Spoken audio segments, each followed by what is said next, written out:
In this video, I want to continue the discussion about the proposed 50-year mortgage program. After I posted another video, I seen some commentary online, or actually one of my peers, Dan Keller, shout out to Dan, actually gave some pretty interesting scenarios where the 50-year mortgage makes sense. And it was something I didn't really think about, but now that he mentioned it, there are a few scenarios where the 50-year mortgage makes sense. So the question today is there a situation where the 50-year mortgage makes sense? And it's not what you think. And like anything, mortgage advice has nuance. This is my frustration with like the Dave Ramseys of the world, where they're like, you have to do it this way. Well, there's nuance, there's gray, there's everybody's situation is different. And so mortgages have nuance, or any financial advice has nuances. And so here are a few scenarios where the 50-year mortgage might actually make sense. And it's interesting that we're going down this road because I actually bought my house that we just sold. We bought the house on a zero down interest only loan, which is insane now that I think about it. But we made some pretty good bank on it. We owned the house 22 years, so we made some pretty good cash on it.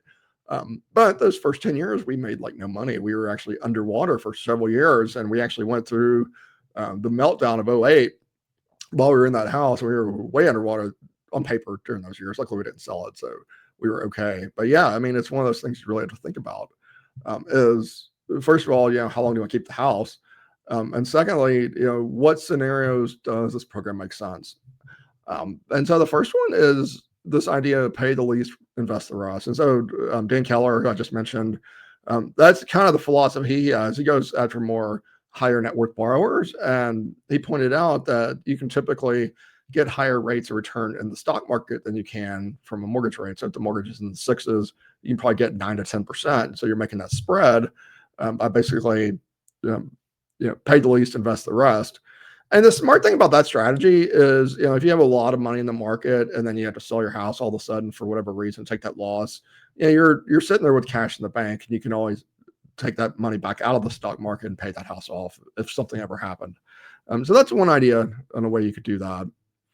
The other one is commission and bonus income. Maybe if you have a lot of commissions, a lot of bonuses, especially if you're new to your job and that hasn't really counted yet, or there's a big pay increase coming up, then potentially, maybe it's smart to take that 50, and then when you start getting those commissions and bonuses, starting to pay down the loan, and pay it, as you make more money, you make a little extra payment, and then you have that lower minimum payment. And so that certainly is one route where this does make sense.